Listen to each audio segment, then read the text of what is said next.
Nous allons maintenant voir différentes formules pour calculer l'aire de surface qui sont en lien avec des régions circulaires. Donc, la première que nous verrons, c'est un secteur circulaire. Donc, on a tout simplement pris à partir d'un cercle un arc de cercle, donc une partie de la circonférence. Puis, avec ça, bien, on forme une région dont on veut calculer l'aire ici. On a une formule qui est donnée, qu'on pourrait tout simplement apprendre par cœur, mais juste qu'on réfléchisse un peu d'où viennent ces formules.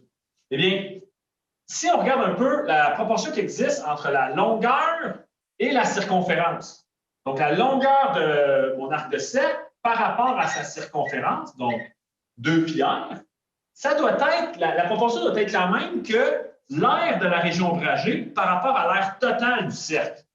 Donc, l'aire que nous cherchons, ici, divisé par l'aire totale du cercle. Donc, cette proportion-là, hein, c'est tout simplement dire que cette mesure par rapport à la circonférence, c'est la même proportion que l'aire de ce que je cherche par rapport à l'aire de tout le cercle.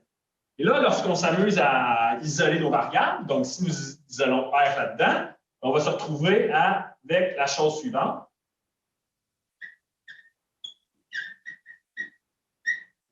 Et au lieu d'apprendre une formule par cœur, on peut facilement la retrouver. Donc, le pi s'annule, le R s'annule, et on se retrouve bien avec L fois R divisé par 2, tel qu'écrit ici. Si, au lieu d'avoir la longueur L, parce que bien souvent, ce qui va arriver, on va obtenir plutôt l'angle qui est formé, qui forme cet arc de cercle, et on va demander de trouver la valeur de L, mais il y a une façon quand même ici de s'en sortir avec des proportions. Donc, regardez bien ce que ça donne lorsque l'angle θ est donné en radians. Donc, lorsque la mesure de l'angle au centre est en radians, on peut avoir tout simplement la formule suivante.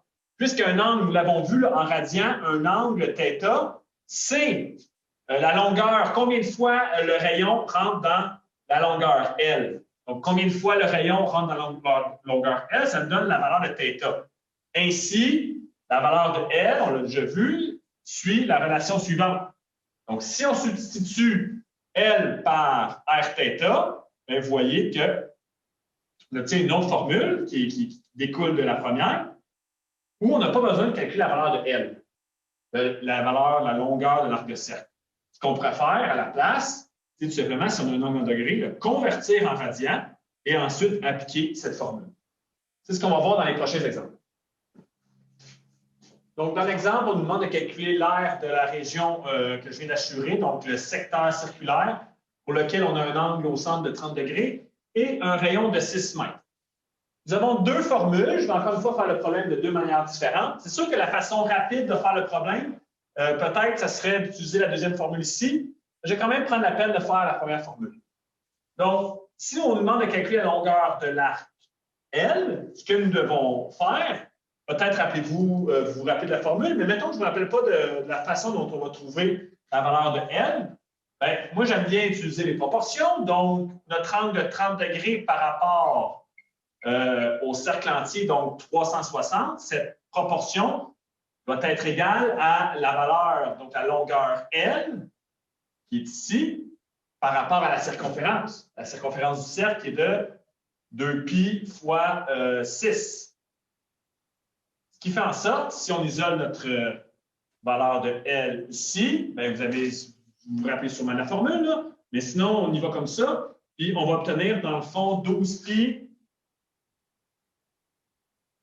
fois une proportion de 30 degrés par rapport à 360, ce qui nous donne comme longueur, eh bien ici, ça donne bien là, parce que quand on fait 12 fois 30, ça fait 360. Donc, ça donne 3,14 la longueur.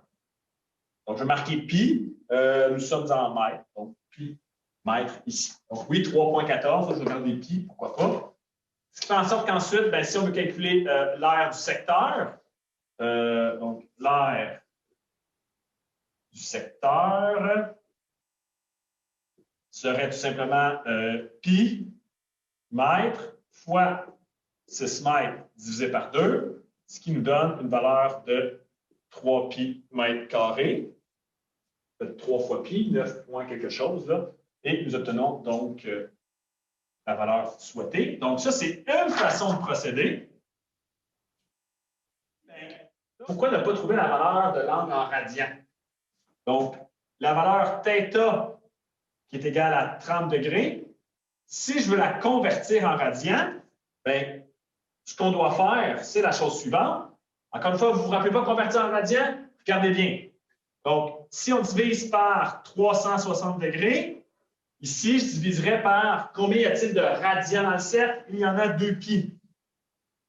Donc, 30 degrés par rapport à 360, combien ça donne par rapport à 2π? Ça nous donne un angle θ en radians qui va être égal à la chose suivante. Donc, ici, on fait 30 degrés fois 2, donc 60 sur 360, c'est 1/6. OK? Donc, on va avoir donc π sur 6 radians. Peut-être que vous vous rappeliez que 30 degrés, ça correspondait à π sur 6 radians. Qu'est-ce que je fais? Pourquoi j'ai fait ça ici? Bien là, je m'en vais appliquer cette formule-là. Donc, ça me permet de conclure que l'aire du secteur serait égal à π sur 6 radians fois le rayon carré. On n'oublie pas que les radians, ce sont des unités sans dimension, donc oui, divise par 2. Donc, ça va faire donc, 36 divisé par 6, ça va faire la même chose. On fait un peu d'algèbre, mais ça va vous donner exactement le même résultat sans grande surprise. Une autre type de formule qui va être très utile dans nos problèmes, c'est de calculer ce qu'on appelle l'aire d'un segment circulaire. Donc, le segment circulaire, c'est, on a la définition ici, c'est la région du disque qui est comprise entre l'arc de cercle et ce qu'on appelle la corde. Donc, la corde, c'est la droite qui relie les deux points là, qui sont sur le cercle. Une autre façon dont je vais exprimer le segment circulaire, c'est l'aire du secteur. Donc, toute ma région que je suis en train d'assurer en rouge, à laquelle je soustrais le petit triangle, la petite partie ici. Donc, si vous visualisez bien ce que je viens de dire, eh bien, la formule pour calculer l'aire d'un secteur, à partir du moment où on connaît l'angle θ, on l'a fait, on l'a établi là, lorsque l'angle θ est en radian, ça nous donne cette valeur-là. Et lorsqu'on veut soustraire l'aire du triangle, eh bien, ce triangle a deux côtés dont leur valeur respective est le rayon du cercle, et on a accès à l'angle qui est adjacent à ces deux côtés. Donc, R fois R fois sin θ, c'est exactement divisé par 2. C'est exactement une formule qu'on a vue pour calculer l'aire d'un triangle. Donc, lorsqu'on a deux côtés d'un triangle et qu'on a l'angle qui leur est adjacent, on applique cette formule. Donc, on se rend compte que lorsqu'on fait cette valeur moins cette valeur, c'est-à-dire l'aire du secteur moins l'aire du triangle, nous obtenons bel et bien l'aire de la région picotée, l'aire du segment. Et lorsqu'on met ça sur le même dénominateur et qu'on met nos R carrés en évidence, on se retrouve avec cette formule. Pour être bien certain que vous compreniez comment l'appliquer, je m'en vais faire l'exemple qui suit. Donc, dans l'exemple qui suit, on nous demande de calculer l'aire du segment circulaire, donc la région que j'ai ombragée ici, pour un cercle de rayon 9 mètres, dont l'angle déterminé qui détermine le secteur est de 80 degrés. Donc, si on calcule la région ombragée, ce qu'on pourrait faire, un peu comme j'ai mentionné précédemment, on pourrait voir ça comme étant la différence entre l'aire de ma région en rouge, donc le secteur au complet, moins la valeur du triangle ici, là, qui est défini en vert. Donc, cette formule-ci, c'est une formule qu'on a vue à l'exemple précédent pour calculer l'aire de secteur. Et ça, c'est une formule qu'on a vue il y a un peu plus longtemps là, pour calculer l'aire d'un triangle.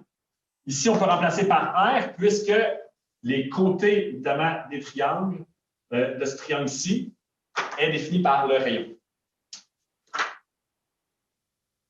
Vous aurez compris que si on met ça sur le même dénominateur et qu'on fait un peu de travail, donc si par exemple, ici, je remplace la valeur de R par 9 mètres, qu'on met au carré,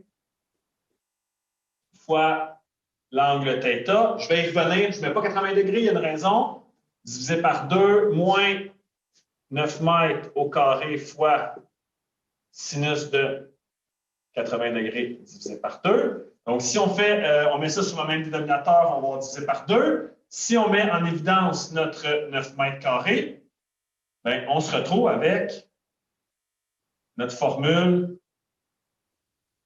initiale. La formule initiale là, qui était rayon carré fois θ moins sin θ divisé par 2. Pourquoi n'ai-je pas mis la valeur de 80 degrés ici?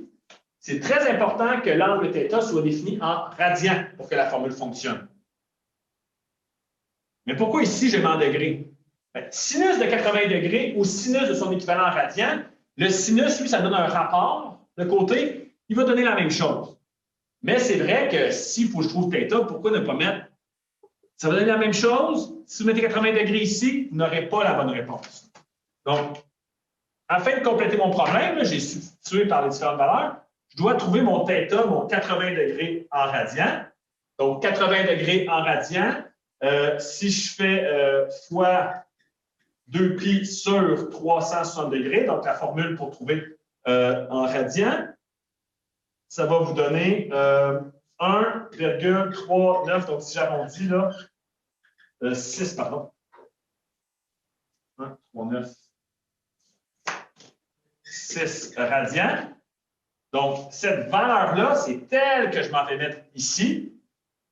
Donc, le 80 degrés, même chose, je pourrais l'enlever. Au final, si on veut appliquer la formule que nous avions vue initialement, ça donnerait la chose suivante. Donc, 9 mètres au carré fois 1, 3, 9, 6 radians moins...